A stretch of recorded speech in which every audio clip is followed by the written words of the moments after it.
हम सब ने भगवान शिव की तस्वीरें देखी हैं और उन तस्वीरों में हमेशा एक चीज कॉमन होती है, उनकी जटाओं से निकलती एक जलधारा, माँ गंगा।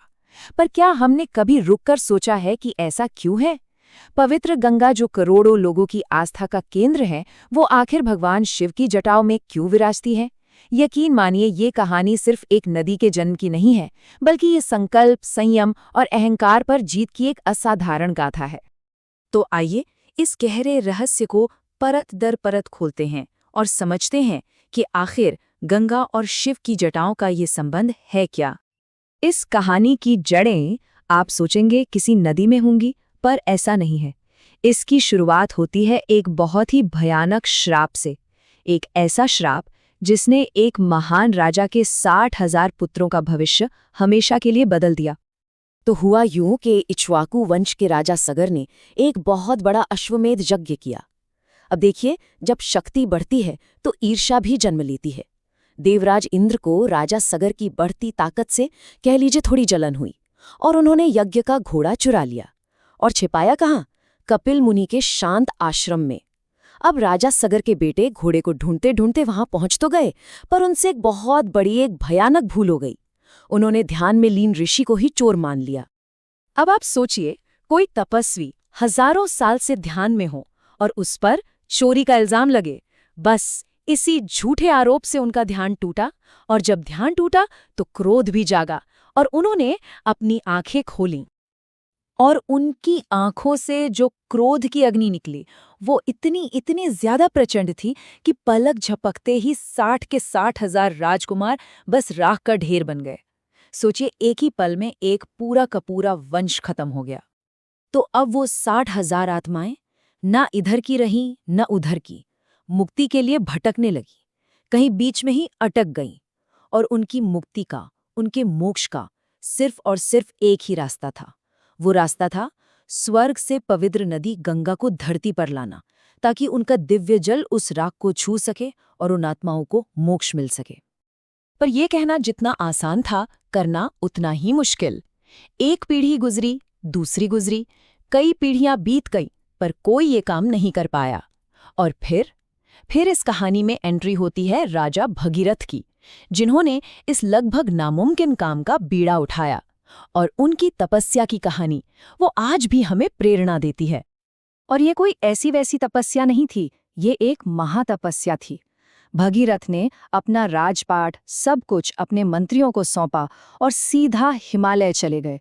और वहां हजारों सालों तक, सोचिए, सिर्फ हवा के सहारे जीते हुए, एक पैर पर खड़े होकर उन्होंने इतनी कठोर तपस्या की जिसकी हम कल्पना भी नहीं कर सकते। उनकी इस जबरदस्त निष्ठा को देखकर आखिरकार भगवान ब्रह्मा प्रसन्न हुए और प्रकट हुए। भगीरथ ने उनसे कुछ और नहीं मांगा, सिर्फ एक ही वरदान मांगा, प्रभु, मेरे पूर्वजों की मुक्ति के लिए मुझे गंगा को धरती पर ले जाने की आज्ञा दीजिए। अब ब्रह्मा जी ने कहा तथास्तु, अनुमति तो मिल गई, पर कहानी में एक नया ट्विस्ट आ गया, एक बहुत बड़ी मुश्किल। ब्रह्मा जी ने कहा कि गंगा का वेग, उनकी धार इतनी तेज है कि अगर वो सीधे धरती पर उतरी तो धरती फट जाएगी, उसे सही नहीं पाएगी। तो अब सवाल ये था कि भाई, गंगा के जबरदस्त फोर्स को, इस वेग को संभालेगा कौन? और इस सवाल का जवाब सिर्फ एक था। तीनों लोकों में, स्वर्ग, पृथ्वी, पाताल, सिर्फ और सिर्फ एक ही शक्ति थी जो गंगा के उस प्रलयंकारी प्रवाह को थाम सकती थी, और वो थे भगवान शिव। तो भगीरथ ने फिर से तपस्या शुरू की, इस बार शिव के लिए, और उन्होंने शिव को भी प्रसन्न कर लिया। अब लगा कि सब ठीक हो जाएगा, पर नहीं। अब एक और टकराव सामने खड़ा था, और ये टकराव था खुद गंगा के अपने अहंकार का। तो अब स्टेज सेट था एक कॉस्मिक कन्फ्रंटेशन के लिए। एक तरफ थी गंगा, अपने वेग, अपनी शक्ति के अहंकार में डूबी हुई, और दूसरी तरफ थे भगवान शिव, स्थिरता और अनंत संयम का प्रतीक। तो ये सिर्फ दो शक्तियों का टकराव नहीं था, ये था अहंकार और स्थिरता का, प्रचंड प्रवाह और ब्रह्मांडीय संतुलन का टकराव। और अपने इसी अहंकार में गंगा ने मन ही मन सोचा, ये शिव क्या चीज है, मैं तो अपने इस शक्तिशाली प्रवाह से इन्हें भी बहाकर सीधा पाताल लोक ले जाऊंगी। लेकिन शिव तो आखिर शिव है, जैसे ही गंगा अपने पूरे वेग, पूरे घमंड के साथ उनके सिर पर उतरी, शिव ने बस आराम से अपनी जटाएं खोल दी। और फिर जो हुआ, गंगा का वो जबरदस्त प्रलयंकारी प्रवाह शिव की जटाओं के उस घने जंगल में ऐसा गुम हुआ जैसे कोई नदी रेगिस्तान में खो जाती है। एक पल, बस एक पल में गंगा का सारा घमंड, सारा अहंकार चकनाचूर हो गया। तो अब गंगा शिव की जटाओं में कैद हो चुकी थीं, उनका घमंड टूट चुका था और भगीरथ उनको अपने पूर्वजों की मुक्ति के लिए एक बार फिर प्रार्थना करनी पड़ी, फिर से शिव से। भगीरथ की इस अटूट लगन को देखकर शिव पिघल गए, वो प्रसन्न हुए और इस बार उन्होंने गंगा को आजाद किया, पर अपने अंदाज में, पूरे कंट्रोल के साथ। उन्होंने अपनी जटा की सिर्फ एक लट खोली और गंगा की एक शांत धारा को बिंदु सरोवर में उतरने दिया। अब गंगा में वो पहले वाला अहंकार नहीं था, वो शांत थी, नियंत्रित थी और 7 पवित्र धाराओं में बट गईं। इन्हीं 7 धाराओं में से एक धारा, जिसे आज हम भागीरथी कहते हैं, वो भगीरथ के रथ के पीछे पीछे चल पड़ी। पर सफर अभी भी बाकी था। रास्ते में जनहू ऋषि ने उन्हें पी लिया और फिर अपने कान से बाहर निकाला, जिससे गंगा का एक नाम जाह्नवी भी पड़ा। और फिर आखिरकार सदियों की तपस्या और इंतजार के बाद गंगा उस सागर तट पर पहुंची जहां भगीरथ के पूर्वजों की राख मुक्ति का इंतजार कर रही थी।